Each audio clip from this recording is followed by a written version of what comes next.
తెలుగు రాష్ట్రాల్లో మరొకసారి అఖండ మేనియా కొనసాగుతోంది.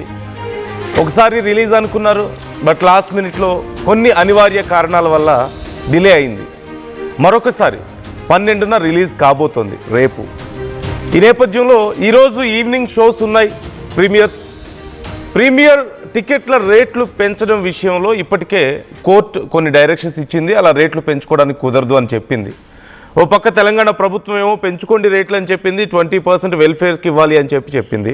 బట్ ఈలోగా కోర్టుకి కొంతమంది వెళ్ళారు, కోర్టు మరొకసారి డైరెక్షన్స్ ఇచ్చింది, కుదరదని చెప్పింది. ఇప్పుడు టీం ఏం చేయబోతున్నారు? ఇప్పటికే చాలామంది టికెట్స్ బుక్ చేసుకున్నారు. హార్డ్లీ ఇంకొక 3 hours ఉంది, 3.5 hours ఎగ్జాక్ట్గా ఉంది మూవీ స్టార్ట్ అవ్వడానికి ప్రీమియర్. ఈలోపు కోర్టు చెప్పిన నేపథ్యంలో మరి ఇప్పుడు టీం ఏం చేస్తారు? ఈ టికెట్ల రేట్ల విషయంలో ఏం చేయబోతున్నారు? మరోవైపు సినిమాకి సంబంధించి ఫస్ట్ లుక్, టీజర్స్, ట్రైలర్స్ వచ్చిన దగ్గర నుంచి మంచి బజ్ క్రియేట్ అయింది. అందులోనూ very successful combination Boyapati Balakrishna. అంటే సినిమాకి సంబంధించి కొంతమంది ఆ టీజర్స్లో, ట్రైలర్స్లో చూపించిన ట్రోల్ చేసేవాళ్ళు ట్రోల్ చేస్తున్నా కానీ కొన్ని సీన్స్కి సంబంధించి లేదంటే ఆ ఎఫెక్ట్స్కి సంబంధించి చాలా పెద్ద డిస్కషన్ నడుస్తుంది. Somehow it's a big talk ఖచ్చితంగా సినిమా గురించి ఎక్కడ చూసినా. సో ఇప్పుడు మరోవైపు వరుసగా వివాదాలు ఏదో ఒక విషయంలో, మొదట్లో రిలీజ్కి సంబంధించి, తర్వాత టికెట్ల రేట్లకు సంబంధించి ఇప్పుడు మొత్తం గందరగోళం కొనసాగుతుంది. సో ఇంత హడావడి మధ్య రేపు రిలీజ్ అవుతున్నటువంటి సినిమాకి ఎలాంటి రెస్పాన్స్ ఉండే అవకాశం ఉంది? సో బిజినెస్ ఎలా ఉంది అనేది మనం మాట్లాడబోతున్నాం. అండ్ రెస్పాన్స్ ఎలా ఉండబోతోంది, ఇన్సైడ్ టాక్ ఎలా ఉంది, అండ్ ఇప్పుడు మరి ఈ 3.5 hours ఏం మ్యాజిక్ జరగబోతుంది టికెట్ల రేట్ల విషయంలో? సో ఇవన్నీ మనం డిస్కస్ చేయబోతున్నాం. మనతో అప్పాజీ గారు జాయిన్ అవుతున్నారు, సీనియర్ జర్నలిస్ట్, అలాగే ఫిల్మ్ క్రిటిక్, ఆర్టీవీ స్టూడియోలో ఉన్నారు. అలాగే శ్రీరామ్ సంజీవ్ నాయుడు గారు జాయిన్ అవుతున్నారు, లవర్ బాయ్ మూవీ డైరెక్టర్. నమస్తే, welcome to RTV studio both of you. So ఇప్పుడు ఇంతకుముందు నేను చెప్పినట్లుగా సహజంగా ఒక పెద్ద సూపర్ స్టార్ సినిమాకి ఇన్ని అడ్డంకులు అనేవి చాలా రేర్గా వస్తుంటాయి. అందులోనూ బాలకృష్ణ గారి సినిమాకి అనేవి కొంచెం తక్కువగానే అడ్డంకులు చూస్తూ ఉంటాం. బట్ ఎందుకు ఈ సినిమాకి ఇంత పెద్ద గందరగోళం మధ్యలో రిలీజ్ అవుతుంది? సో వాట్ యు సే ముందు? అంటే ఇది అందరికీ తెలిసిన విషయమే. ఎప్పుడో 2019లో ఈ నిర్మాణ సంస్థ, అఖండ 2 చిత్రాలు నిర్మించిన సంస్థ మహేష్ బాబు సినిమా కోసం తీసుకున్నటువంటి ఫైనాన్స్ తాలూకు పంచాయతీ అది క్లియర్ అయిపోయింది, రిలీజ్ అవుతుంది. ఇక తెలంగాణ హైకోర్టుకు సంబంధించినటువంటిది టికెట్ రేట్లు పెంపు. జనరల్గా ఎవరు అది హర్షించరు కదా, టికెట్ రేట్లు పెంచడాన్ని, అభిమానుల దీన్ని దోపిడీ చేయడాన్ని ఎవరు హర్షించరు, స్వాగతించరు. కాబట్టి అది ఓకే. కోర్టు ఆదేశాన్ని ఎలాగో ఇప్పుడు వాళ్ళు ఉల్లంఘించలేని పరిస్థితి కాబట్టి అది దానితో పెద్ద వివాదం ఏం లేదు. మరికొన్ని గంటల్లో సినిమా ప్రేక్షకుల ముందుకు రాబోతుంది. అవును. సో అంటే టికెట్ల రేట్ల విషయం ఏం చేస్తారంటే, అంటే ఇస్ దేర్ ఎనీ ఆప్షన్ ఇప్పుడు టికెట్ల రేట్ల విషయం? ఇంకా అంటే నాకు ఇప్పుడే తెలిసింది, కోర్టు ఆదేశాలని అమలు చేయాల్సినటువంటి పరిస్థితి. అంటే ఈ సినిమాకున్న క్రేజ్కి టికెట్ రేట్లు తక్కువ ఉన్నా కూడా పెద్దగా ఫరక్ ఏం పడదని నేను అనుకుంటున్నాను. ఓకే, ఎలాగో రన్ టైం అంటే ఎక్కువ రోజులు ఉంటుంది, ఫ్యాన్స్ వస్తారు కాబట్టి పెద్దగా ఇంపాక్ట్ ఉండదు. అసలు మామూలుగానే టికెట్ రేట్లు పెంచి అభిమానుల జేబులు చిల్లు పెట్టడం అనే ఇది మనం ఎవరం కూడా దాన్ని స్వాగతించకూడదు, ప్రోత్సహించకూడదు. ఓకే, మీరేమంటారు సంజీవ్ గారు? అంటే ఇన్ని కష్టాల మధ్యలో, ఇన్ని ఒడిదుడుకుల మధ్యలో రిలీజ్ అవబోతున్నటువంటి, ఇంకా కష్టాలు ఆగిపోలేదు. ఇప్పుడు టికెట్ల రేట్ల విషయం కూడా ఇంకా కొనసాగుతుంది. ఈ 3.5 hours మరి ఏం జరుగుతుందో తెలియదు. ఇక తప్పనిసరి పరిస్థితిలో టికెట్ల రేట్లు తగ్గించి నార్మల్ రేట్స్కే ప్రీమియర్స్ కూడా రిలీజ్ చేయాల్సిన పరిస్థితి కనిపిస్తుంది. సో ఎలాంటి బజ్ ఉండబోతుంది అంటారు? సార్, బజ్ ప్రకారంగా అయితే మాత్రం అన్డౌటెడ్లీ ఈ ఇయర్ సినిమా క్యాలెండర్లో ఒక హైయెస్ట్ బజ్, అంటే ఎన్నో మూవీస్ వచ్చినాయి, కొన్ని బజెస్ క్రియేట్ చేసినాయి, కానీ సస్టైన్డ్గా అంటే కొన్ని మూవీస్కి ఏంటంటే గ్రాఫ్ పెరిగినాయి, మళ్ళీ ఏమవుతుందని డౌన్ అయింది. కానీ ఇర్రెస్పెక్ట్ ఆఫ్ కాంట్రవర్సీస్, ఒక అఖండ మూవీ తాండవ్ అనేది 2 అనే తాండవ్ అనే మూవీ మాత్రం బికాస్ ఆఫ్ కాంబినేషన్ అనండి our one and only sensational Nandamuri Balakrishna garu, NBK గారు వల్ల ఆయన క్రియేట్ చేసిన ఆయన ట్రెండ్ అలాంటిది, ట్రెండ్ సెట్స్ అలాంటివి. మెయిన్ ఇంపార్టెంట్ అంటే ఒకటి మనం గుర్తుపెట్టుకోవాల్సింది, Akhanda movie is not just a movie అండి. నేను కరెక్ట్ చెప్పాలంటే it is an oxygen for the film industry. ఎందుకు చెప్పాలా? 2000 ఇయర్లో ఎప్పుడైతే కరోనా టైంలో వచ్చినప్పుడు almost all producers, all movies have hands up ఇంకా మూవీ ఇండస్ట్రీ ఏంటి అనే ప్రశ్నార్థకమైన పరిస్థితికి వచ్చింది ఎగ్జిబిటర్స్ కానీ అన్ని లెవెల్లో. అప్పుడు ఊపిరిచ్చిన మూవీయే Akhanda. Not to forget that. థియేటర్లకు రప్పించింది సినిమా, తప్పించింది. ఏంటి క్రైసిస్ పీరియడ్ లో, the most world global crisis period లో ఆ టైంలో వచ్చిన మూవీకి సీక్వెల్ రావటం అంటే ఇటువంటి sensational actor and sensational director combination లో ఖచ్చితంగా buzz will be very high.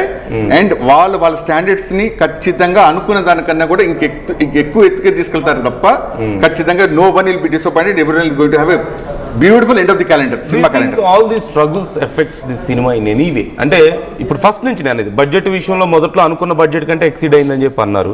తర్వాత సీజీ వర్క్స్ జరుగుతున్నాయి అందుకని డిలే చేస్తున్నామని చెప్పి ఒకసారి చెప్పారు. తర్వాత రిలీజ్ అన్నారు, మళ్ళీ కొన్ని ఇష్యూస్ వల్ల అది డిలే అయింది. తర్వాత టికెట్ల రేట్ల విషయంలో ఇప్పుడు గందరగోళం. సో లాట్ ఆఫ్ స్ట్రగుల్స్ ఇక్కడ మనం చూస్తున్నాం కదా. Do you think it all ఏదైనా ఎఫెక్ట్ చూపిస్తుంది అంటారా సినిమా మీద in any way? Yeah, understand. Very viable question అది. ఇప్పుడు ఏదైనా ఛాలెంజెస్ వచ్చినప్పుడే థ్రిల్ అండి. ఫస్ట్ పాయింట్, అన్ని ఛాలెంజెస్ ని cannot be taken as a role model. ఒక మూవీకి ఇన్ని ఛాలెంజెస్ వచ్చాయని చెప్పి బజ్ క్రియేట్ అవటం అంటేనే you can understand how much of expectation is there on the movie. ఇప్పుడు ఇదే ఛాలెంజెస్ ఎన్నో మూవీస్ ఫేస్ చేస్తుంటాయి. కానీ వీటి గురించి కొంచెం భూతత్వంలో పెట్టి ఎందుకు గమనిస్తున్నారు? Because there is a lot of expectations on this project. ఇది మంచి చేయడం అనేది కాదు, ఆల్రెడీ ఇట్ ఇస్ మంచిది. ఎందుకంటే ఒక జనాల ఆకర్షణ ఒక ప్రాజెక్ట్ మీకు తెప్పించడం అంటే ఇవాళ కండిషన్స్లో సో మచ్ ఏంటి entertainment industry has become the last option. అంటే last option in what way to a common man. ఎలా అయిపోయిందంటే ఒక మాల్కి వెళ్తే క్లోదింగ్కి వెళ్దామా, సెల్ ఫోన్ షాప్లోకి వెళ్దామా, ఇది కాదంటే ఫుడ్ కోర్ట్కి వెళ్దామా, ఇవన్నీ అయిపోయిన తర్వాత then is opting for a movie. That has become the option rate of the entertainment industry. దాంట్లో వీటన్నిటి పక్క పెట్టి నేను అఖండ 2 సినిమా చూస్తాననే పాయింట్కి వచ్చాము అని అంటే ఖచ్చితంగా it's success of the entire unit, particularly the actor and the director. Okay. అంటే అప్పాజీ గారు ఇక్కడ ఈ ఓవర్సీస్లో కూడా సినిమా రిలీజ్ అనుకుని అక్కడ కూడా ఆగిపోయినప్పుడు చాలా మంది డిసప్పాయింట్ అయ్యారు, అక్కడైనా ఇక్కడైనా సరే. సో ఇప్పుడు అప్పుడున్నంత ఆ ఫ్లోటింగ్ ఇప్పుడు కూడా ఉంటుందా? ఎక్స్పెక్ట్ చేయవచ్చా మనం ఫ్యాన్స్ నుంచి? అంటే ఇప్పుడు చాలామంది మాకు దుబాయ్ నుంచి అప్పుడు నేనే చేశాను షో, ఆల్మోస్ట్ ఒక 4 hours కంటిన్యూగా ఫ్యాన్స్ కాల్ చేస్తున్నారు. ఒక 60-70 మెంబర్స్ ఫోన్ కాల్స్ నేను మాట్లాడాను. Everybody was very much disappointed. So ఇప్పుడు ఆల్రెడీ అప్పుడు ఖర్చు పెట్టారు, బ్యానర్స్ కట్టారు, కట్అవుట్స్ పెట్టారు, ఏదో పాలాభిషేకాలు ఇవన్నీ ఉంటాయి కదా. సో అది చాలా మంది హైదరాబాద్ నుంచి, బెంగళూరు నుంచి సొంతూర్లకు వెళ్ళి అక్కడ గ్రూప్ గా వెళ్ళి చూడడం ఒక జాతరలాగా వెళ్తారు కదా, అందులోని Balayya cinema. So do you think మళ్ళీ అలాంటి ఒక ఉంటుందంటారా? అలాంటి ఒక ఫ్లోటింగ్ ఉంటుందా? డెఫినెట్గా. అంటే డిసప్పాయింట్మెంట్ అనేది ఖచ్చితంగా ఉంది. ఫ్యాన్స్ అందరూ చాలా తీవ్ర స్థాయిలో ఆశాభంగం చెందడం అది జరిగినప్పటికీ కూడా ఇప్పుడు ఏదైతే December 4న ఎంత క్రేజ్ ఉందో ఇప్పుడు ఈ 11వ తారీఖు రోజు కూడా అంతకంటే ఎక్కువ క్రేజ్ ఉందని మనం చెప్పొచ్చు. ఇంకొకటి ఏంటంటే మనం అంటే ఈ సినిమా ఆగిపోవడంలో అంటే ఇంత క్రేజ్ ఉన్న సినిమా ఒక టేబుల్ ప్రాఫిట్ సినిమాగా చెప్పినటువంటి ఇది సడన్గా కొన్ని గంటల ముందు ఆగిపోవడం వెనకాల ఏదైనా కుట్ర జరిగిందా అనే కోణంలో అభిమానులందరూ కూడా చాలా అంటే మా బాలయ్య సినిమానే ఆప్ చేస్తారా, ఎంత కండకావరం అన్నట్టుగా ఇప్పుడు జనాల్లో విపరీతమైనటువంటి ఇది వెళ్ళిపోయింది. ఏదో కుట్ర జరుగుతుంది, బాలయ్య వరుసగా అఖండ దగ్గర నుంచి డాకు మహారాజు, భగవంత్ సింగ్, వీరసింహారెడ్డి ఇలాగ 4 విజయాల తర్వాత వస్తున్నాడు. ఈ సినిమా కూడా చాలా పెద్ద విజయం సాధించబోతుందని చెప్పి కావాలని ఎవరో కుట్ర పన్నారు. లేకపోతే ఎప్పుడో 2019లో మహేష్ బాబు సినిమా కోసం ఫైనాన్స్ తీసుకున్నది ఇప్పుడు పంచాయతీ ఏంటి అని చెప్పి ఏదో కుట్ర జరుగుతుందన్న దీంట్లో ఫ్యాన్స్ అందరూ కూడా చాలా ఇదిగా ఉన్నారు. అందువల్ల అంటే నీకు కుట్ర జరుగుతుంది నందు ఇదేంటంటే ఇప్పుడు మీకు పవన్ కళ్యాణ్ సినిమా అత్తారింటికి దారేది సినిమా సందర్భంగా అప్పుడు ఏం జరిగింది, జస్ట్ 2-3 రోజుల ముందు లీక్ అయితే ఇంకేముంది, సినిమా అయిపోయింది, ఇంకా నిర్మాత నెత్తిన చెంగేసుకోవడమే లేదంటే ఆత్మహత్య చేసుకోవడమే, ఇంకెవరు చూస్తారా అనుకున్నారు. కానీ ఆ ఒక రకమైన సింపతి లాగా వెల్లువెత్తి ఆ సినిమా ఏకంగా ఇండస్ట్రీ హిట్ అయిపోయింది కదా, ఇండస్ట్రీ రికార్డ్స్ అన్ని బ్రేక్ చేసింది. ఇప్పుడు అదే మ్యాజిక్ ఈ సినిమా కూడా అంటే మరీ ఘోరంగా ఉంటే అది ఎవరు ఏం చేయలేరు, కానీ మినిమం ఉంటే కూడా ఈ సినిమా డెఫినెట్గా ఇందాక చెప్పుకున్నటువంటి బాలయ్య సినిమా 4 సినిమాల కంటే కూడా ఈ సినిమా చాలా పెద్ద హిట్ అయ్యే అవకాశం ఉంది. సో ఈ మొత్తం స్ట్రగుల్ అంతా కూడా ఒక సింపతి అయ్యే అవకాశం ఉంది. ఇప్పుడు 4వ తారీఖు నుంచి ఇప్పటి వరకు ఈ సినిమాకి సంబంధించిన వెబ్సైట్స్లో కానీ మన ఛానల్స్లో కానీ మరోటి జరుగుతున్న ప్రచారం అంతా కూడా ఈ సినిమాకి పెద్ద స్థాయిలో హెల్ప్ అయ్యే అవకాశం ఉంది. నార్మల్ గా డైరెక్ట్ గా సినిమా రిలీజ్ అయితే ఇంత పెద్ద ప్రచారం ఉండేది కాదు. ఇదంతా ఎన్ని కోట్లు విలువ చేసే ప్రచారం ఇది, కాబట్టి డెఫినెట్ గా ప్లస్ అవుతుంది తప్ప మైనస్ అవ్వదు. యా. అండ్ ఇప్పుడు ఈ సినిమాకి సంబంధించి సంజీవ్ గారు, అంటే టీజర్ వచ్చినప్పుడు, ట్రైలర్ వచ్చినప్పుడు కూడా చాలామంది కొన్ని షార్ట్స్కి, అంటే సీజీ వర్క్స్ కానివ్వండి, లేకపోతే అఫ్కోర్స్ ఓన్లీ బాలయ్య మాత్రమే చేయగలిగిన కొన్ని షార్ట్స్ ఆయనకే వర్కౌట్ అవుతాయి, కొన్ని పర్టికులర్ యాక్షన్ సీక్వెన్స్లు కానీ లేదంటే ఏవైనా సరే. సో అవి బాగా ట్రెండ్ అయ్యాయి. అంటే కొంతమంది ట్రోల్ చేశారు, కొంతమంది వాటిని బాగా ట్రెండ్ చేసిన వాళ్ళు ఉన్నారు. సో గతంలో సినిమాలతో పోల్చుకుంటే ఇవి కొంచెం ఎక్కువ కనిపిస్తున్నాయి. అఖండ సమయంలో మొదటి పార్ట్లో కొన్ని ఉన్నాయి షార్ట్స్, బట్ ఇప్పుడు ఆ త్రిశూలం ఇలా తిరుగుతూ వచ్చే దగ్గర నుంచి కానీ, లేదంటే గన్లో త్రిశూలం పెట్టి షూట్ చేస్తూ ఇప్పుడు కొత్తగా ట్రెండ్ అవుతుంది, చాలా ఇలా రివర్స్ చేసి ఇలా హారతి తీస్తారు, చూసారో లేదా మీరు? సో అవి సో ఇవి ఇలాంటివి ఫ్యాన్స్కి బాగుంటాయి. బట్ బాలకృష్ణ ఇప్పుడు ఈ సినిమాకి సంబంధించి ఇవన్నీ కనెక్ట్ అవుతాయి అంటారా ప్రజలకి? డూ యూ థింక్ కొంచెం ఎగ్జాజరేషన్ ఇవి కనెక్ట్ అవుతాయి అంటారా కామన్ పీపుల్కి? మీరు మర్చిపోకుండా ఒకటి గుర్తుపెట్టుకోవాలి, Rajinikanth you know the super star of the Indian cinema అనండి, లేకపోతే గ్లోబల్గా, ఆయన ఒకసారి ఒక స్టేజ్ మీద చెప్పారు ఆయన, ఈ నందమూరి బాలకృష్ణ గారు చేసే యాక్షన్ సీక్వెన్స్ ఎవరు చేసినా అది సూటబుల్ కాదు, జనాలు కూడా యాక్సెప్ట్ చేయలేరు. It is only one and only tailor cut shorts. అది నేను చేస్తే కూడా ఒప్పుకోరు, కాల్తో కొడితే వెహికల్ వెళ్ళిపోవడం, ఇవన్నీ కూడా ఒకటి సార్, అందమైన అబద్ధం ఈస్ మూవీ. కొంతమంది కొన్ని క్యారెక్టర్స్ ని జస్టిఫై చేయగలుగుతారు. అందమైన అబద్ధం, we should understand it's a lie, it's a beautiful లై. ఆ బ్యూటిఫుల్ లైలో ఒక్కొక్కరు ఒక పందా ఎంచుకుంటారు అంతే. కొంతమంది రొమాంటిక్ అంటారు, కొంతమంది యాక్షన్ అంటారు, కొంతమంది థ్రిల్లర్స్ అంటారు, సస్పెన్స్ అంటారు. బట్ దీంట్లో ఆయన స్థానాన్ని సుస్థిరంగా ఆయన ఒక పెర్ఫార్మెన్స్ నిలబెడుతున్నారంటే ఆ క్రియేటివిటీ మనకు వచ్చింది. ఆ థాట్, ఇప్పుడు ఆ థాట్ని ఫస్ట్ ఆఫ్ ఆల్ మనం అంటున్నాం హారతి ఇచ్చారు, ఇదని ఎగ్జాగరేషన్ అంటున్నాం. Did we ever get a thought like that? ఆ థాట్ని ఆ యాక్షన్ ఇప్పుడు మనం ఇంకా మూవీ కూడా చూడలేదు, ఆ మూవీలో ఆ థాట్లో ఆ యాక్షన్ చేసినప్పుడు 100% జస్టిఫైడ్ అనిపించచ్చు. So let us be clear, he is fit to deliver some surprises in action. Let's enjoy it. Okay, some abnormal activities ని కూడా ఆయన చాలా నేచురల్ గా డెలివరీ చేయగలుగుతారు. That's the right word. Abnormal ని natural గా abnormal for other heroes, but not for Balaya. It's natural for him. Natural flair. ఖచ్చితంగా.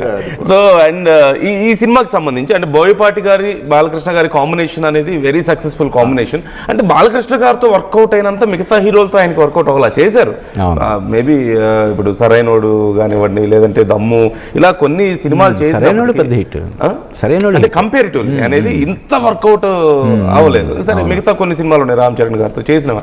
So why is this magic? అంటే ఇది ఎలా వర్కౌట్ అవుతుంది? What is the uh flavour ఏంటంటారు? బాలకృష్ణ గారితో మాత్రమే ఇంత పెద్ద, అంటే అన్డౌటెడ్లీ టోటల్ పాజిటివ్ రెస్పాన్స్ వస్తుంది వీళ్ళిద్దరు సినిమాలకి. మిక్స్డ్ రెస్పాన్స్ కూడా, టోటల్ 100% పాజిటివ్ రెస్పాన్స్ కనపడుతుంది. What is that magic? అదే కొన్ని కాంబినేషన్స్ కి అటువంటి క్రేజ్ అది ఉంటుంది. Logic only magic. అదే అంటే ఉదాహరణకి అంతకు ముందు గతంలో Kodi Ramakrishna Balakrishna combination, B Gopal Balakrishna combination, మీరు చెప్పారు కాబట్టి కాంబినేషన్ గురించి.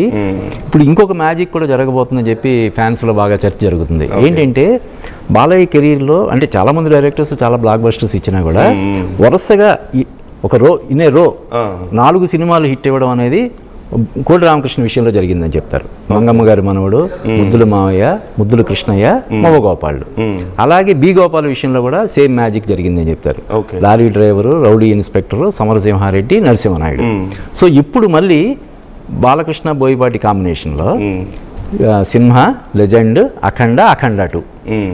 సో అది కూడా జరిగే అవకాశం ఉందని చెప్పి ఫ్యాన్స్ అంతా కూడా ఏగరగా వెయిట్ చేస్తున్నారు. అయితే బోయపాటి ముందు ఫస్ట్ సినిమా భద్ర, తర్వాత తులసి, ఆ 2 కూడా మంచి హిట్లు కదా.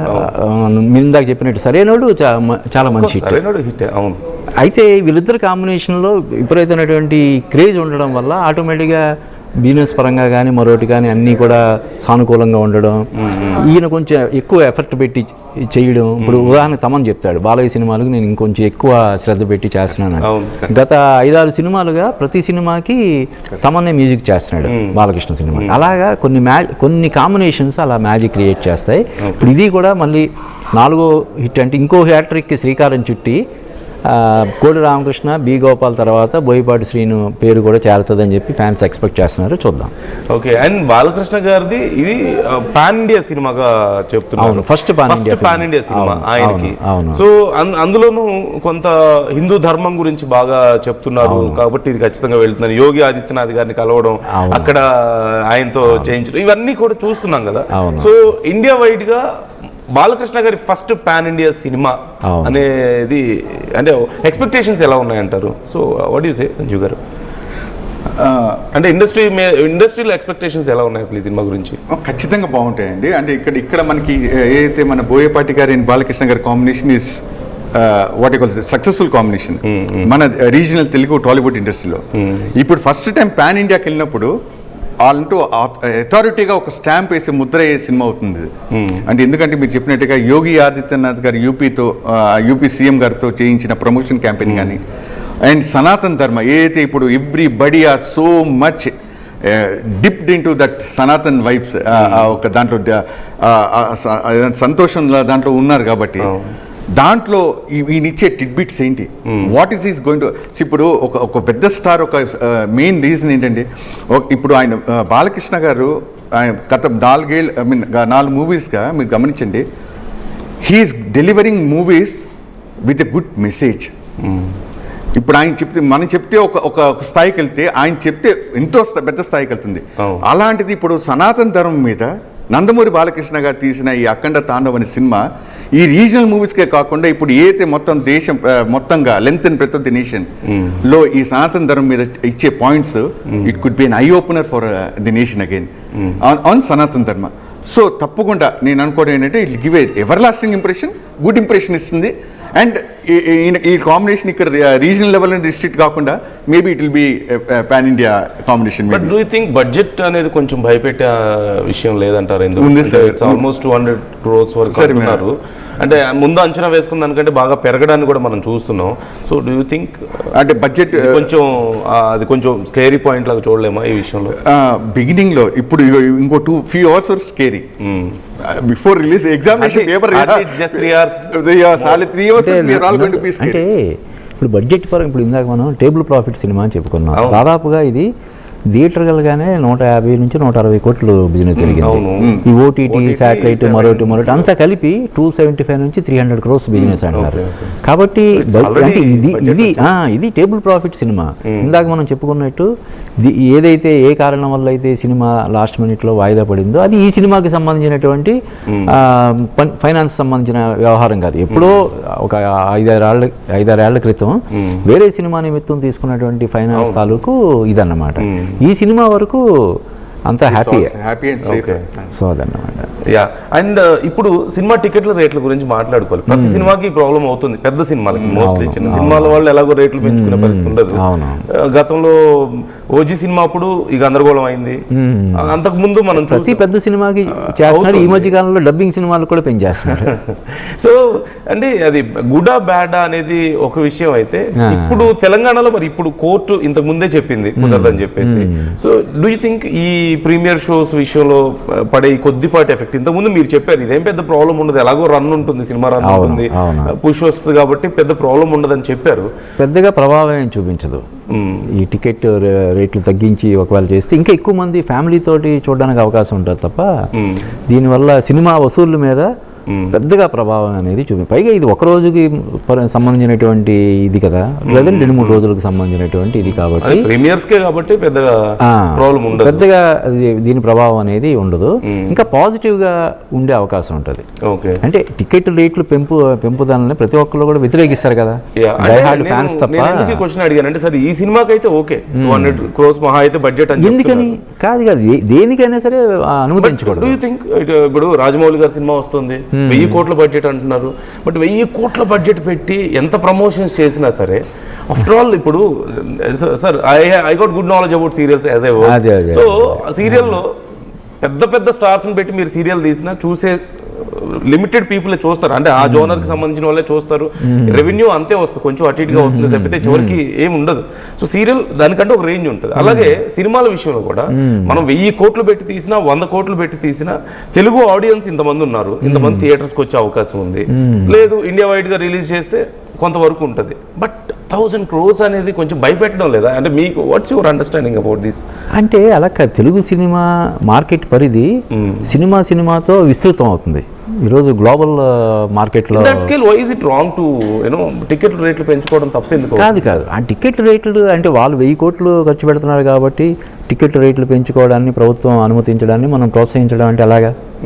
అంటే ఇక్కడ ఇంకోటి చూడాలి మనం, అంటే ఒక సినిమాని మనం పర్టికులర్గా ఇది చేయడం అని కాదు, కానీ ఏదైతే 1000 కోట్లు లేదంటే ఇప్పుడు ఉదాహరణకి అల్లు అర్జున్ అట్లీ సినిమా బడ్జెట్ ఒక 500 కోట్లు 600 కోట్లు అనుకుంటున్నాడు. వాళ్ళు అఫీషియల్గా చక్కర్లు కొట్టిన ఇది కాబట్టి చెప్తున్నా 175 crores అల్లు అర్జున్ రెమ్యునరేషను, 100 కోట్లు అట్లీ డైరెక్టర్ అంటే అక్కడే 275 crores అయిపోయింది.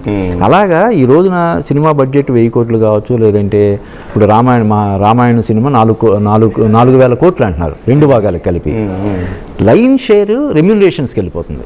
రణబీర్ కపూర్ అంటే ఎప్పుడైతే హీరోలు 150 కోట్లు 200 కోట్లు రెమ్యునరేషన్ అంటారో ఇంకా సినిమాకి బడ్జెట్కి రిస్ట్రిక్షన్స్ అనేది ఉండవు. డిమాండ్ అండ్ సప్లై కాదు అంటే హీరోనే ఆ స్థాయిలో 150 కోట్లు 200 కోట్లు తీసుకుంటున్నప్పుడు ఇంకా మ్యూజిక్ డైరెక్టర్, ఎడిటర్, సినిమాటోగ్రాఫరు, హీరోయిన్లు వీళ్ళందరూ కూడా అదే రేంజ్లో ఎక్స్పెక్ట్ చేస్తారు కదా. అతనికి 150 కోట్లు ఇచ్చినప్పుడు కనీసం మాకు 5% అని ఇవ్వలేరా, 10% అని ఇవ్వలేరా, 1% అని ఇవ్వలేరా అంటారు కదా. But this is not only in Telugu కదా, ఇప్పుడు ఎవ్రీ ఇండస్ట్రీలో ఇది common. Even in English Hollywood isn't it common in Hollywood? కాదు అంటే హాలీవుడ్ సినిమాలకు కూడా రేట్లు పెంచుకునే అంటే కాదు కరెక్టేనండి. ఇప్పుడు వీళ్ళు 1100 కోట్లు బడ్జెట్ పెట్టి చేస్తున్నారు కాబట్టి వాళ్ళు ఇష్టానుసారం రేట్లు పెంచుకోవడానికి ప్రభుత్వాలు అనుమతి ఇవ్వకూడదు కదా.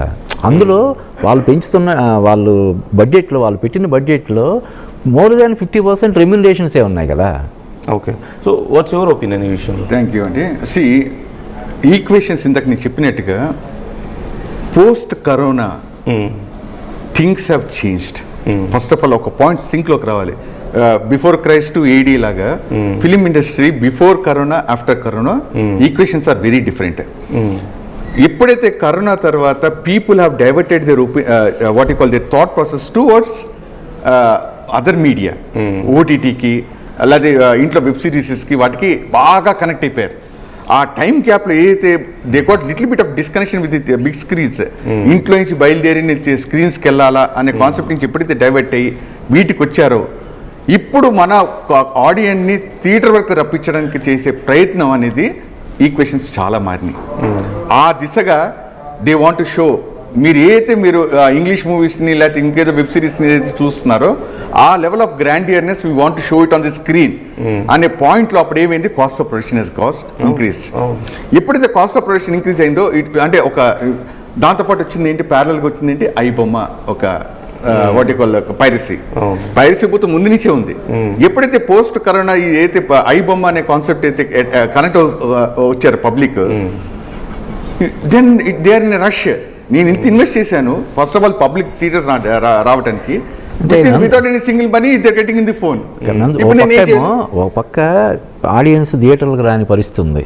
కొన్ని సినిమాలకి మొదటి రోజు ఎంత పబ్లిసిటీ చేసినా ఎంత ఇది ఈవెంట్స్ అవి ఇవి చేసినా కూడా మొదటి రోజే నో షోస్ పడే పరిస్థితి ఉంది. అంటే ఆడియన్స్ థియేటర్ రావడం లేదని చెప్పి ఒక పక్క మనం చెప్తున్నాము. ఇంకో పక్క ఆడియన్స్ నెత్తి మీద రేట్లు భారం పెట్టేస్తే ఎలాగా? But is it wrong? ఇప్పుడు అంత క్వాలిటీని అందించాలనుకోవడం, స్టాండర్డ్స్ని పెంచాలనుకోవడం అలా కాదు. టికెట్ రేట్లు అందుబాటులో ఉంటే ఫ్యామిలీతో చూస్తారు, లేకపోతే ఒక్కలే ఎవరైతే ఫ్యాన్స్ ఉన్నారో వాళ్ళు మాత్రమే. అంటే నేను రేట్ పర్సెప్షన్లో చెప్తున్నాను ఈ మాట. ఇప్పుడు ఐఫోన్ 20,000కి ఇవ్వలేం కదా తీసుకొచ్చి సామాన్యుడికి అందుబాటులో ఉండాలని. IPhone value iPhone, you have to pay 1 lakh or 80,000 above for the iPhone. You can లేదు ఐఫోన్ నేను కొనుక్కోలేను అన్నప్పుడు మీకు సెకండ్ ఆప్షన్ కింద అంటే నేను జస్ట్ ఇప్పుడు మీరేం చెప్తున్నారు, దాన్ని కొనుక్కోలేనప్పుడు హ్యాపీగా ఇంట్లో పైరసీ చూడండి అంటున్నారా? నో 1 వీక్ 3 డేస్ అదే చెప్తున్నారు మీరు, ఓటీటీలో చూడండి, అక్కడ 3 డేస్ తర్వాత చూడొచ్చు. నేను అదే అంటున్నాను, ప్రతి ఒక్కళ్ళు వెళ్ళి ప్రీమియర్ షోలే చూడాలని ఏం లేదు. ₹600 పెట్టి చూడమని ఎవరు అన్నారు? Is it compulsory for common audience to watch it in first day first show for ₹600? ఇక్కడ కేవలం ఒక 5-6కి లబ్ధి చేకూర్చడం కోసం మొత్తం కొన్ని లక్షల మంది ప్రేక్షకుల నెత్తి మీద భారాన్ని మోపడం అనేదాన్ని ఎట్టి పరిస్థితుల్లో మనం సమర్థించకూడదు. దీనివల్ల దీనివల్ల రేట్లు పెంచుకోవడం వల్ల, ప్రభుత్వం అనుమతి ఇవ్వడం వల్ల లబ్ధి చేకూరేది ఎవరికి? ఆ హీరో, డైరెక్టర్, ఇలా కొంతమంది మాత్రమే ఉంటారు, ఒక 5-6 మాత్రమే ఉంటారు. మరి అప్పుడు దానికోసం అని చెప్పి లేదు సార్, అప్పుడు మల్టీప్లెక్స్ ఆపేసి మన సింగిల్ థియేటర్స్ ఎక్కువ కడదాం. అలాంటి how can we neglect standards of a movie? ఇప్పుడు ఒక హాలీవుడ్ సినిమాని తీయాలంటే అన్ని వేల కోట్లు ఖర్చు పెడుతున్నారు. ఇప్పుడు రాజమౌళి గారు ధైర్యం చేసి 600 కోట్లు ఖర్చు పెట్టడం వల్లే కదా, ఫస్ట్ 300-400 కోట్లు ఖర్చు పెట్టడం వల్ల బాహుబలి లాంటిది వచ్చింది, తర్వాత 600 కోట్లు ఖర్చు పెట్టడం వల్ల RRR వచ్చింది, ఇప్పుడు 1000 కోట్లు ఖర్చు పెట్టి వారణాసి వస్తుంది. బట్ ఎక్కడ ఇప్పుడు తర్వాత బాహుబలి అనే సినిమా నుంచే కదా మనది వరల్డ్ వైడ్ గా వెళ్ళింది. అది దానికి టికెట్ రేట్లు పెంచడం వల్ల కాదు, పరిధి పెంచుకోవడం వల్ల. బాహుబలి సినిమాకి ఇక్కడే ఉదాహరణకి మొత్తం ₹1000 ₹2000 పెట్టినా కూడా ఆ కలెక్షన్స్ రావు. దేశం మొత్తం చూసింది కాబట్టి ఆ కలెక్షన్స్. ఇప్పుడు ఈ వారణాసి సినిమా కూడా 1100 కోట్లు ఖర్చు పెట్టి వాళ్ళు సినిమా తీయాలనుకుంటున్నది. మనం ఇక్కడ రేట్లు పెంచుకోవడం వల్ల మనం సేఫ్ జోన్లోకి రావచ్చన్న ఆలోచనతో కాదు, ప్రపంచవ్యాప్తంగా సినిమా చూసేలాగా చేయడం ద్వారా. అందుకనే కదా ఆయన ఇప్పుడు మొన్న ఒక చిన్న అనౌన్స్మెంట్ కోసం, టైటిల్ అనౌన్స్మెంట్ కోసం దాదాపుగా 15-20 కోట్లు ఖర్చు పెట్టి ఈవెంట్ చేశారు. మళ్ళీ దాన్ని కూడా మార్కెట్ చేసుకొని స్ట్రీమింగ్ రైట్స్ ద్వారా ఒక 25-30 కోట్లు వచ్చాయని చెప్పి అంటున్నారు. అలాగ తప్ప ఓన్లీ టికెట్ రేట్లు పెంచుకోవడం వల్ల మొదటి రోజు ఏదో కొద్ది గొప్ప ప్రయోజనం ఉంటుందేమో తప్ప లాంగ్ రన్లో ఉండదు. కాబట్టి టికెట్ రేట్లు పెంచడాన్ని మనం ఎట్టి బస్సులో టికెట్ల రేట్లు లాంగ్ రన్ ఉండవు కదా. ఇప్పుడు ప్రీమియర్స్ కున్న రేట్లు రేపటికి ఉండవు. రేపటికి ఇప్పుడు ఫర్ ఎగ్జాంపుల్ ఈ సినిమాకి చూద్దాం, అవునవును, అక్కడ ఈ రోజు 600 ఉంటే రేపు 350 ఉంది కదా టికెట్. ఒక రోజు ముందే తమ అభిమాన హీరో సినిమా చూడాలనుకుంటునే ఫ్యాన్స్ జేబులు ఎందుకు చిల్లు పెట్టాలని మీరు ప్రయత్నం చేస్తున్నారు? కాదు ఏ బ్రాండ్ వాల్యూ ఏంటిది? ఎందుకు ఉండదు? ఇప్పుడు నేను దట్స్ వై నేను ఇప్పుడు ఐఫోన్ ఎగ్జాంపుల్ చెప్పడానికి రీజన్ అదే. నేను ఐఫోన్ కాదు, ఇప్పుడు ఐఫోన్ అయినా సరే ఒక 2-3 మంత్స్ ఆగితే రేట్ తగ్గుతుంది, లేదంటే 6 మంత్స్ ఆగితే రేట్ తగ్గుతుంది.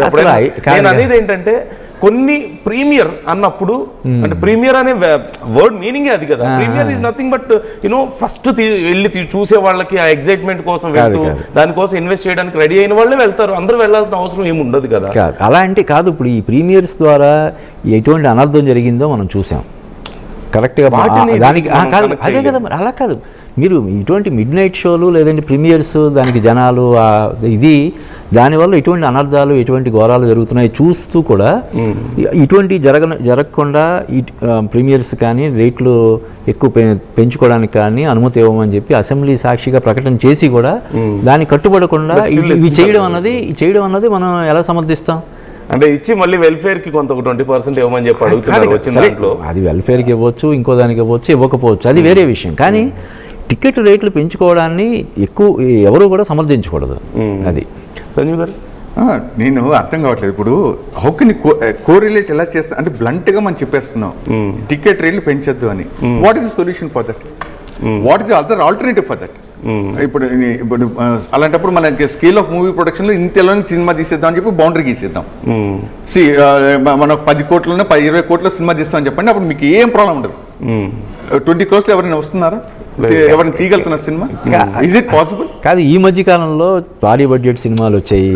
చాలా తక్కువ బడ్జెట్లో 2 కోట్లు 3 కోట్లు వచ్చిన సినిమాలు, రాజు వెడ్స్ రాంబాయ్ కానీ, లిటిల్ హార్ట్స్ కానీ, ఇటువంటి సినిమాలు అసాధారణటువంటి విజయాలు సాధించడం బడ్జెట్ అక్కడ క్రైటీరియా కాదు.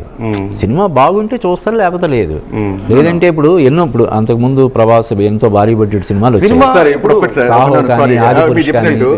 మరి ఇప్పుడు అలాంటప్పుడు యాపిల్ ఫోన్ దీనికి ఫోన్ కాదు సార్. ఇప్పుడు మరి చిన్న సినిమా అవుతున్నాయి కానీ అందరూ చిన్న ఫోన్లే కొనుక్కుందాం. యాపిల్ అనే బ్రాండ్ తీసేద్దాం అంటున్నా. ఇంకా అప్పుడు ఎటువంటి కాంట్రవర్సీ ఉంటుంది కదా. సరే, టాపిక్ లేదు. నేను డిస్కస్ చేయడానికి రీజన్ ఏంటంటే ఇప్పుడు ఇండస్ట్రీలో రేట్లు పెరగడం అనేది సామాన్యుడికి బర్డెన్ అవుతుంది అనేది ఒక వాదన కరెక్టే. అట్ ది సేమ్ టైం ఎంత అంటే ఇప్పుడు 100 కోట్లు పెట్టిన వాళ్ళకి 200 కోట్లు పెట్టిన వాళ్ళకి 1000 కోట్లు పెట్టిన వాళ్ళకి ఆ డిఫరెన్స్ అనేది కొంచెమైనా మనం ఆ జెస్చర్ చూపించడంలో తప్పులేదు కదా అని నేను అంటున్నాను. ఐఎమ్ నాట్ సపోర్టింగ్ టికెట్ రేట్లు అన్నిటికీ పెంచుతున్నారు. ఇప్పుడు మీరు చెప్పారు సార్, రాము వెంట్స్ రాంబాయ్ అని ఒక సినిమా చెప్పారు. ఆ సినిమాకి 600 రూపాయలు పెడితే ఎవరు వెళ్ళరు, అవునా కాదా? సో జనానికి తెలుసు దేనికి ఎంత 600. ఇక్కడ నేను చెప్పింది ఏంటంటే బడ్జెట్ ని బట్టి సినిమాలకు ఆదరణ కాదు.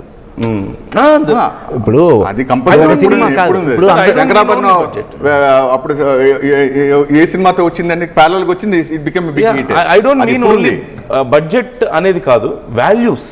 సినిమాకి ఇప్పుడు బడ్జెట్ ఊరికే ఎందుకు పెడతారు? ఇప్పుడు అఖండాకే ఉందనుకోండి, ఇప్పుడు ఇదే సినిమాని ఫస్ట్ లో తీద్దాం అనుకున్న బడ్జెట్ వేరు, మేబీ 100 నుంచి 150 మధ్యలో అనుకున్నారు. ఇప్పుడు అరౌండ్ 170-200 అంటున్నారు. ఎందుకు? రీజన్ ఏం చెప్పారు? We are trying to give more CG effects ఇస్తున్నాం, ఇంకా బెస్ట్ ఎఫెక్ట్స్ ఇస్తున్నాం, డిలే చేస్తున్నాం, బడ్జెట్ ఎక్కువ పెడుతున్నాం అని చెప్పారు. అది సమర్థనీయం కాదు. బడ్జెట్ ఎక్కువైంది కాబట్టి అంటే మీరు ఎటువంటి సినిమాలకి రేట్లు పెంచుకోవడానికి ప్రభుత్వాలు అనుమతి ఇవ్వాలి? మన తెలుగు సాంప్రదాయాన్ని లేదంటే మన దీన్ని ప్రతిబింబించేలాగా తీసే సినిమాలకి మన తెలుగు సంస్కృతిని దీన్ని పరిరక్షించడం కోసం లేకపోతే ఇంకొకటి దానికోసం అయినా తీస్తే దాన్ని ప్రోత్సహించాలి. లేకపోతే ఇంకా ఈ ట్యాక్స్ ఎగ్జంప్షన్ ఇవ్వాలి. దానికి కూడా టికెట్ రేట్లు పెంచుకోవడానికి కాదు, రాయితీ ఇవ్వాలి, పూర్తిగా రాయితీ ఇవ్వండి. అది అంతే తప్ప ఇలా టికెట్ రేట్లు పెంచుకోవడాన్ని అనుమతించడం అనేది కరెక్ట్ కాదు. బట్ అంటే budget for standards is not important అని మీరు అంటున్నారు. సింపుల్ అలానే కాదు, అలా కాదు. ఇందాక నేను చెప్పేది క్లియర్గా, ఈ బడ్జెట్లో లైన్ షేర్ రెమ్యునరేషన్స్కే వెళ్ళిపోతున్నప్పుడు ఎందుకు కేవలం 4-5 వ్యక్తులకి లబ్ధి చేకూర్చడం కోసం లక్షలాది మంది అభిమానులకి భారం కలిగేలాగా ప్రభుత్వాలు నాకు తెలిసి ప్రజలు వాళ్ళ అభిమానులు కాబట్టి ఫీల్ అవ్వరు అంతే. కానీ తప్పు కదా. ఫస్ట్ రోజు ప్రీమియర్ షోస్కి వచ్చే వాళ్ళు అభిమానులే వస్తారు. అదే అలాగా వాళ్ళని అలా దోచుకుంటుండడాన్ని ప్రభుత్వాలు లేదు. ఇప్పుడు ప్రోత్సహించకూడదు. చాలా మంది కామెంట్ చేస్తున్నారు ఏమని, మేము రెడీగా ఉన్నాం మా హీరో సినిమా చూడడానికి 600 పెట్టి, వాట్ ఈస్ ద ప్రాబ్లమ్ అని చెప్పి అంటున్నారు. అది how can we answer to that question? అంటే అదే అంటున్నారు, డైలీ ఇదే రేట్ ఉంది, మీరు చూసిన రోజులు ఇదే రేట్ చూడాలి. Okay, I agree, it's wrong. But hardly for 2 shows. సరే, మీరు అన్నట్లు డివియేటింగ్ ఫ్రమ్. ఎందుకంటే ఇప్పుడు డిస్కషన్ అయింది ఆల్రెడీ, ఈ సినిమాకి సంబంధించి కూడా కేసు అయింది, ఇష్యూ అవుతుంది కాబట్టి నేను డిస్కస్ చేయడానికి ట్రై చేస్తున్నాను. ఇప్పుడు మనం చేసినటువంటి వాదన ప్రభుత్వ తీర్పును కూడా మనం ఇది చేస్తున్నట్టుగా ఉంది. అంటే గవర్నమెంట్ ఈ విషయంలో ఒక స్టాండర్డ్ లేదు. అన్ఫార్చునేట్లీ తెలంగాణ గవర్నమెంట్ ఈ విషయంలో ఒక మాట మీద ఉండలేకపోయింది. కాదు, కోర్టు తీర్పుని తప్పుపడుతున్నట్టే కదా. మనం రేట్లు పెంచుకోకూడదని చెప్పి కోర్టు తీర్పు ఇచ్చింది. పెంచుకుంటే మంచిది కదా, ఎందుకు పెంచకుండా ఉంటున్నారు? అభిమానులు కూడా ముందుకు వచ్చి కొనడానికి సిద్ధపడుతున్నారు కదా, పెంచుకోవడంలో తప్పే ఉందని మనం అంటున్నాం. కోర్టు చెప్పిన తప్పు అని మనం చెప్పట్లేదుగా. What are the other possibilities ఏమున్నాయని మనం డిస్కస్ చేస్తున్నాం. We have that freedom to discuss about. అదే కోర్టు కూడా పెంచడానికి వచ్చింది కదా, ఆప్షన్ ఇచ్చారు కదా. ఈ కోర్టు ఏది చెప్తే అది ఒబే చేయడం అనేది కామన్ సిటిజన్ గా, లా అబైడింగ్ సిటిజన్ గా we all know that. Court చెప్పింది మనం ఒబే చేయాలి. At the same time we can discuss about. తప్పేం లేదు కదా, కోర్టు తీర్పు మీద మనం డిస్కస్ చేయడంలో తప్పేం లేదు. అండ్ చాలా మంది ప్రజల అభిప్రాయం కూడా ఇది, అండ్ రియాలిటీని డిస్కస్ చేయడానికే కదా ఈ ప్లాట్ఫామ్స్ ఉంది. There is nothing wrong in that. So సరే, ఇది చాలా అలా కాదు. ఇప్పుడు మొన్న ఐబొమ్మ, ఇందాక ఐబొమ్మ గురించి మనం ప్రస్తావించారు కాబట్టి చెప్తున్నాను. మరి ఐబొమ్మ రవికి సోషల్ మీడియాలో కానీ బయట కానీ విపరీతమైనటువంటి మద్దతు వెల్లువెత్తింది. అతన్ని బహిరంగంగా సమర్థిస్తూ, మన ఇండస్ట్రీలో కూడా చాలా మంది అతను సమర్థిస్తూ మాట్లాడారు. మరి దాన్ని మనం సపోర్ట్ చేస్తామా? తప్పు, ఖచ్చితంగా. అదే కదా, ఇది కూడా అంతే. మరి ఖచ్చితంగా అతను చేసిన తప్పే. అదే మరి ఇది కూడా అంతే. నేను అనేది అదే. ఇప్పుడు మరి కాదు, అతను ఉచితంగా చూపిస్తున్నాడు, సినిమాని ఉచితంగా చూపిస్తున్నప్పుడు అతను మనం సమర్థించాలి కదా. ఎందుకు సమర్థిస్తాం? మరి అలా కాదు. మరి టికెట్ రేట్లు ఎక్కువ పెంచుకోవడానికి మీరు ఎలా సమర్థిస్తారు? మరి టికెట్ల రేట్లు ఇక్కడ నేను అన్నాను, ఒక మ్యానుఫ్యాక్చరర్ అతని ప్రోడక్ట్ కి నా రేట్ ఇంత అని చెప్పడంలో తప్పు లేదు. అలా కాకుండా ఒక వ్యక్తి వెళ్ళి వాటిని దొంగతనం చేసి వచ్చి నేను ఫ్రీగా ఇస్తానని చెప్తే అది తప్పే ఖచ్చితంగా. So it's there is a difference manufacturer కి ఒక దొంగకి మధ్య ఉన్న డిఫరెన్స్. 1 minute అప్పాజీ గారు చెప్పినట్టు ఉచితంగా ఇస్తే మనం ఎందుకు శిక్షించాలని అంటున్నారు కదా. ఆయన ఉచితంగా ఇచ్చి ఆయన ఏం సంపాదించుకోవట్లేదు. Of course he is doing lot of ఆయన ఉచితంగా ఇచ్చి ఆయన చారిటీ చేస్తున్నాడు, సంపాదిస్తున్నాడు. అంటే అక్రమంగా సంపాదిస్తున్నాడు. సంపాదనలో అక్రమం ఉంది. That is why it's been question. కిడ్నీలు కోసే ముందు అనస్థీషియా ఇచ్చినట్టు చేస్తున్నాడు. అనస్థీషియా ఇచ్చాడు, నొప్పి లేకుండా ఉంది, బాగానే ఉంది, కానీ అతను అంతకంటే వాల్యుబుల్ థింగ్స్ చాలా కొట్టేస్తున్నాడు. కామన్ పీపుల్ డేటా కొట్టేశాడు. ఇండస్ట్రీ మన లాఫుల్గా నడిచే అంటే లాకి అనుబంధంగా నడిచేటువంటి వ్యవస్థలు దోచుకుంటున్నాడు. Of course it's wrong. ప్రజలు కొంతమంది సపోర్ట్ చేసినంత మాత్రం వీ కాంట్ సపోర్ట్. నేను ఇక్కడ స్టూడియోలో కూర్చొని తప్పని చెప్పాను, అగేన్స్ట్గా మాట్లాడాను. ఓకే, అది సెన్సిబుల్గా మనం మాట్లాడుకోవాలి. సరే, ఎనీవే ఇక సినిమా గురించి మాట్లాడదాం. సో వాట్ యూ థింక్ ఈ సినిమాకి సంబంధించి మేజర్గా ఆల్రెడీ బిజినెస్ అయింది, మీరు చెప్పినట్లుగా టేబుల్ ప్రాఫిట్ ఇంత పెద్ద బిజినెస్ జరిగింది already. So it's going to be a super hit ఖచ్చితంగా. So what is the major factor, అంటే ఈ సినిమాకి బాగా ఇది ఖచ్చితంగా కలిసి వచ్చింది అని చెప్పడానికి ఏంటి? ఒకటి కాంబినేషన్, రెండోది మ్యూజిక్ చెప్పుకోవచ్చు, and what else we can talk about this movie? The theme of Sanatan ధర్మ.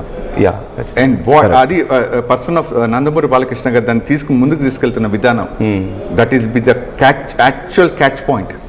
అది ఇప్పుడు ఇంత స్థాయిలో రీజనల్ మూవీగా రిలీజ్ అయ్యి ఇవాళ పాన్ ఇండియాగా వెళ్తుందని అంటే కారణం ఖచ్చితంగా it is only because of Nandamuri Balakrishna NBK garu చేసిన ఒక సనాతన ధర్మం మీద what is that is going to deliver, ఆయన ఏం ఇన్సైట్స్ ఇవ్వబోతున్నారు అనే దాని మీద క్యూరియాసిటీ ఫ్యాక్టర్ అండి.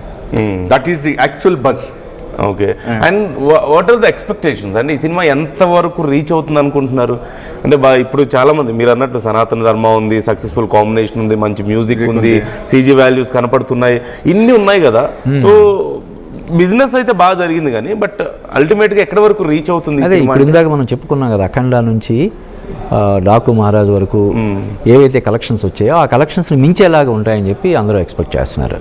ఓకే, వీరసింహారెడ్డి, అఖండ, బలవంత్ సింగ్ సినిమా, ఈ 4 సినిమాల కంటే కూడా ఇది ఎక్కువ కలెక్ట్ చేస్తుందని చెప్పి ఏదైతే ఈ వారం రోజులుగా విపరీతమైనటువంటి ప్రచారం జరిగిందో అదంతా కూడా ఏదైనా ఒక మార్క్ లైక్ ఒక 300 crores 500 crores అట్లా ఏదైనా? అవును, అంటే ఆల్రెడీ ఇప్పుడు ఈ 2025 బిగినింగ్ లో వచ్చినటువంటి సంక్రాంతికి వస్తున్న 300 కోట్లు కలెక్ట్ చేసింది.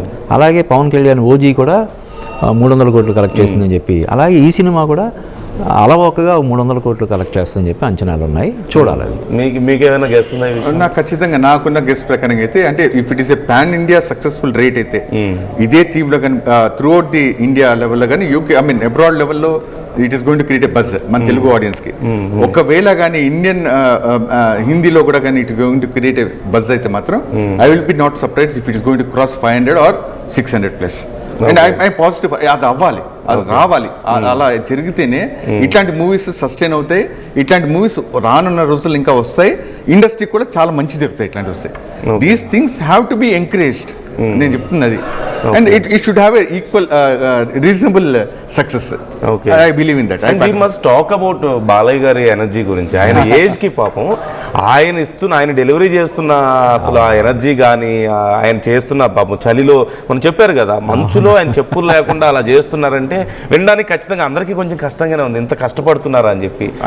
So how is it possible ఆయన ఏజ్ కి ఆయన ఎక్స్పీరియన్స్ కి? How is it possible to deliver such things? NTR son అండి, ఆ బ్లడ్ లో ఉందండి. మన సినిమా ఇండస్ట్రీకి దిశ దశని ఇచ్చిందే NTR. We should never forget. మన ఇవాళ మాట్లాడుతున్నాం పాన్ ఇండియా ఇవన్నీ, ఒక ఎన్టీఆర్ అనే ప్రపంచం ఒక వర్డ్ సినిమా ఇండస్ట్రీకి ఎప్పుడో లాంగ్ బ్యాక్ ఇయర్స్ క్రియేటెడ్. ఎవరు చేశారని ఇవాళ మనం మహాభారతం ఇవన్నీ మాట్లాడుతున్నాం. ఆయన చేయని క్యారెక్టర్సా, మైథలాజికల్ క్యారెక్టర్సా, చేసి నిరూపించిన క్యారెక్టర్సా. ఇవాళ కూడా కొన్ని ఊరుల్లో కృష్ణుడన్నా రాముడన్నా ఆయన ఫోటోలు పెట్టుకుని తీసుకునే రకం మన ఇవాళ కూడా దే పీపుల్ వర్షిప్ హిమ్. ఎందుకు? బికాస్ చాలా మంది ఇళ్లలో ఉంటాయి ఆయన ఫీచర్స్ అండి. ఆయన ఫీచర్స్ ఏంటి, బాడీ లాంగ్వేజ్ ఏంటి, ఆయన చెప్పగలిగే డైలాగ్స్, డిక్షన్ ఏంటి, మాడ్యులేషన్ ఏంటి, ఎవరండి who can ever touch that mount Everest performance. So దాని తర్వాత ఆయన బ్లడ్ లో ఆయన వచ్చారంటే ఖచ్చితంగా డిసిప్లిన్, కమిట్మెంట్, వీటన్నిటికీ మెయిన్ ఒక సిల్వర్ లైనింగ్ అంటే డిసిప్లిన్ అండి. ఆర్ట్ పక్కన్న కమిట్మెంట్ వాళ్ళకి. ఆ బ్లడ్ లో ఏంటంటే కళ, ఆ కళని మనం గౌరవించాలి, వాళ్ళకున్న తప్పనే వేరు. సో దాంతో ఈయన ఇచ్చే పర్ఫార్మెన్స్ ఖచ్చితంగా ఎంచుకున్న సబ్జెక్ట్ తో club it going to excellent నా.